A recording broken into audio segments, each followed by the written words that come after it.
Hello, everybody, and welcome to this Rangers Review transfer special, you could call it that, as we dig into prospective Rangers signing Todd Cantwell. We believe it's edging ever closer, his potential move from Norwich City to Ibrox. And I'm delighted to say we're joined by Chris Reeve from the hugely popular Norwich City podcast, Talk Norwich. Thank you very much for coming on, Chris. It's a pleasure having you on.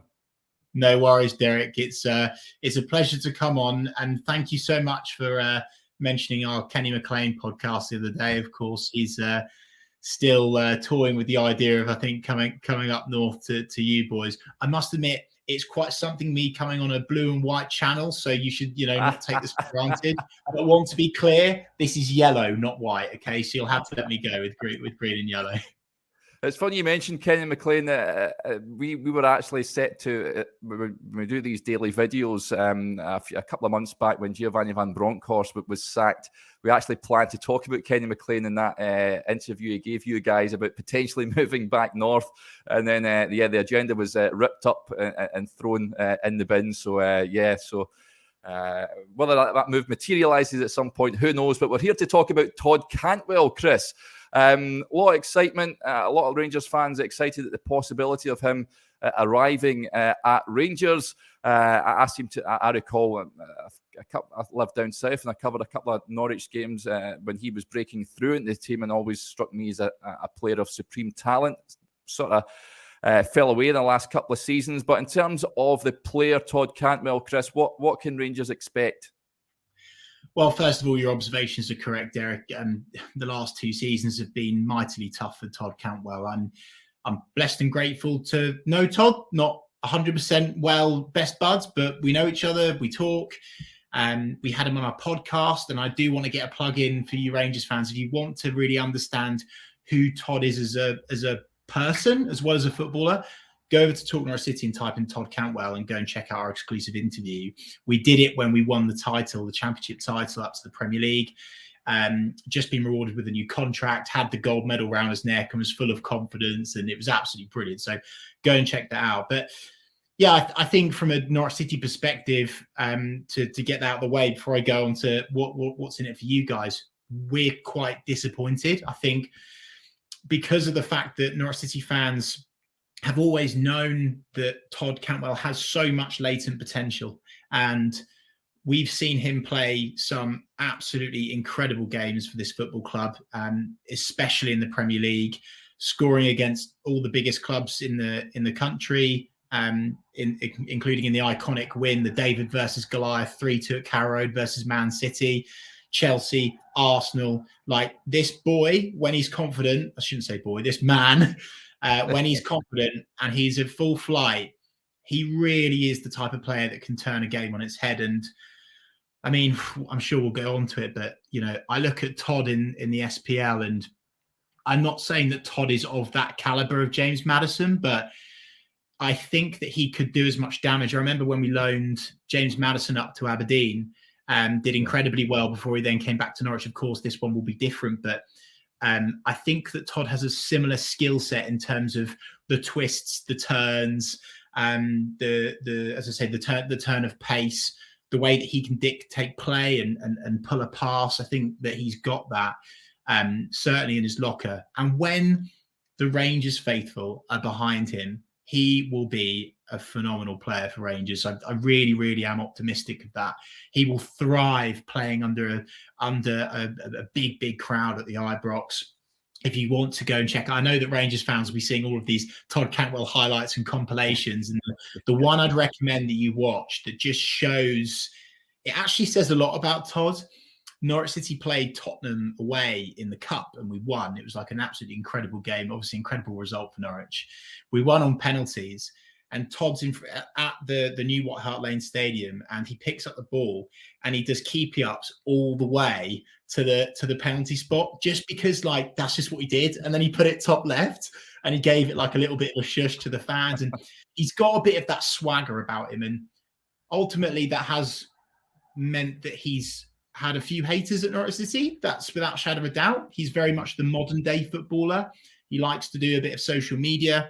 I see that as a positive because it's a way that he can be relatable with supporters and communicate with supporters. He's done some incredible things as well locally. He gives to charity. He's done this thing over the last couple of Christmases where he's in his local town of Dereham. He's asked kids to leave green and yellow balloons outside their house, and he's turned up and given them like boots and shirts and stuff. So, a great guy. It's such a shame how it ended up at Norwich City because all of the rumours going around about him not wanting to play for the club are absolute rubbish. And I suspect that what we will hear in one way, shape or form from Todd in the future is a couple of the truths behind what's actually happened, because it all sort of started to fall away in the Premier League campaign under Daniel Farke's last Premier League campaign, where I believe there was a wee bit of mismanagement there, shall we say.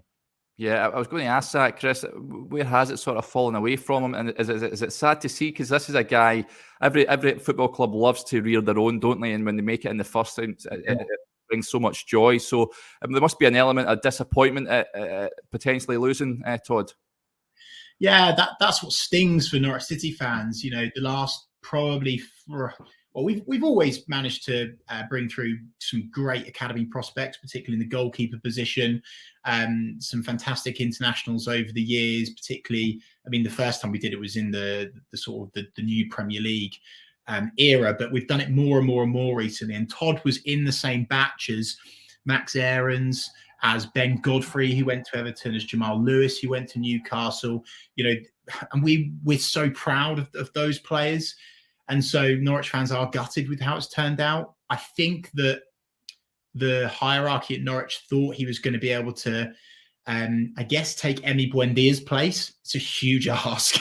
It's a huge ask. And unfortunately, he's not quite lived up to those levels. But I think ultimately what I do want to be clear on is, don't get me wrong, this isn't a one-way street. I've not got my yellow and green glasses on too much. I'm sure that Todd Cantwell hasn't been at the levels that he's needed to be, which is why he's been dropped.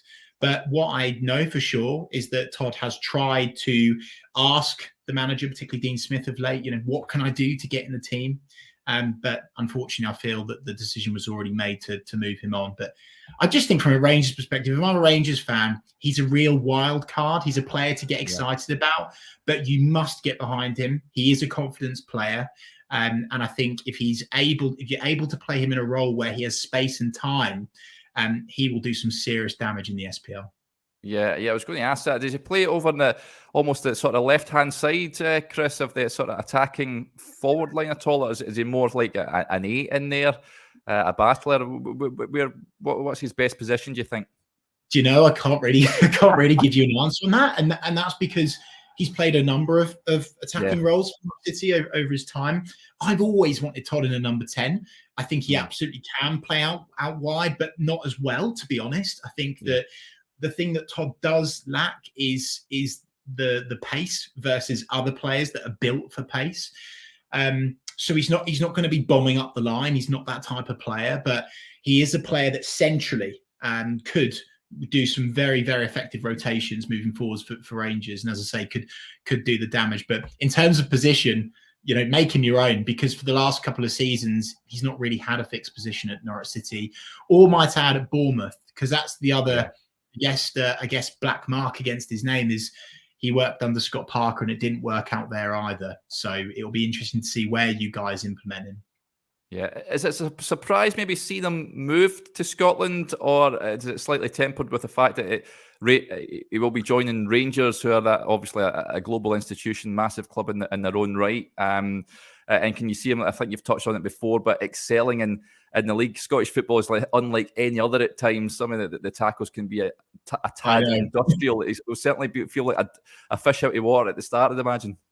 Well, do you know what? I think you can view that two ways, Derek. I think that the whole thing about aggressive tackles and the physical side of the game, etc. What I like about Todd, and particularly when he comes off the bench, is he can win a foul all day long. And I know that the referees up in Scotland are really dodgy. They're really dodgy. But, I think that Todd is a great player off the bench as well. And perhaps that's how you will play him for the rest of this season, right? a player that can come on, twist, turn, win a foul, and I think that's a real positive for Rangers. So I think he will be able to cope with that expectation. But in terms of the why behind it, well, I don't know definitively, to be honest with you, but I have no shadow of a doubt that, when Rangers come knocking, you dismiss any other offer. And I'm genuinely not just saying that because I'm on this podcast. I think that Todd would be silly to. And also, with love and respect to Rangers, Todd might be thinking, well, if this goes well, I'm going to be looked at Rangers. I'm not going to be looked at Blackburn. I'm not going to be looked at PSV. And so I think actually, from a real, maybe selfish perspective as well, I don't think he's thinking that, to be clear. There's more than 10 reasons for him to join Rangers, and I think he'll thrive off the supporter base there. Yeah, of course, Dean Smith came and went, and David Wagner in now, who I must admit, Chris, I think that's a terrific appointment for you boys. A great start to his managerial career at Carrow Road as well. But you surprised maybe not see him get a chance under David? I think his comments recently suggest that he's sort of happy with him talking to other clubs and leaving. Yeah, I sound like a broken record here. So yeah, I am just gutted. And I know that I'm not the only Norwich City supporter that is that, because you do feel under David Wagner, he could be very effective, but he is shot for confidence. He's not really been in the picture for a couple of seasons. He's started literally a couple of games, come on as a sub a few times, but I think ultimately Norwich City have chosen Kieran Dowell over Todd Cantwell, which is an interesting move because Dowell-dino, as I call him, he's not been at his levels much at all until literally the last game we won 4-0. He scored 2. It was literally a miracle. But maybe Norwich City have known that all the time, and maybe they've thought Kieran, Todd's not really been in it for a while, and maybe I think it's best for both parties. I do think Todd needs a fresh start at another club because of what he's been through with us in terms of the 2 relegations, in terms of the expectation, being a homegrown lad. He could do without that pressure. Of course, a whole new level of pressure at Rangers, but one that I think he'll thrive upon. Yeah, certainly. And I mean, what's the general opinion amongst it, the Norwich City support? Are they split? You're obviously gutted, Chris, they potentially losing them. But how do the Norwich fans view him? You mentioned there a sort of split opinion when he was coming through. How did they view him? Well, I don't think he split opinion when he came through, to be clear. I think he had 100% backing from all of the Yellow Army at that stage, without a shadow of a doubt. But I think when you're Norwich and you're in the Premier League and literally Delia Smith's down to her last peanuts, bless her heart, it's only just now that we're getting new investment in. And by the way, I love Delia, to be clear. But what it means is that Norwich City can only do so much. And then when you're Todd Cantwell and you're thrown into the Premier League pool in a team that's getting battered every week, basically, it's so hard, if that makes sense. So I think, sorry, Derek, what was the question again? Sorry, forgive me. Yeah, no, what sort of amongst the Norwich City support, are they split in terms of how they view Todd? Are some quite happy to see him leave? Yeah, I think then what happened, that was the point I was going on to. This is how heartbroken I am that Todd's leaving. I think then what happened after that relegation is there was one thing that happened, right? Our sporting director, Stuart Webber, and I'm not blaming him, to be clear, but it didn't help. It was in the period where it was like lockdown and it was like the Premier League restart, so fans weren't allowed in. And when we were relegated, Todd just sat on the pitch after the game because he was just absolutely gutted. But then Stuart said that, he was basically doing it for the cameras, or more or less insinuated that he did it for the cameras, which then was sort of the very beginning of the end, really, because then the fans started getting on his back and he was effectively the scapegoat. Every club has a scapegoat. He became the scapegoat, despite the fact that he'd scored goals against the biggest clubs in the league. I think after that, it's probably been an 80-20 split. Don't get me wrong. The Rangers fans looking from the outside in will see the very loud minority on Twitter. But I'd say at least 70%, but probably 80% of the Yellow Army, Todd goes with our blessing and he goes with our backing. And we want him to have an exceptional career because, as we sing, he is one of our own and we want to see him fly. I guess a warning to Rangers fans is don't just read little angry people on Twitter and think that that's gospel. I think that when Norwich City announce it, you'll see the vast majority of people, including on social media, will wish him well, because he's one of our own, and he's scored some incredible goals. And at the end of the day, he leaves the club with 2 winners' medals around his neck.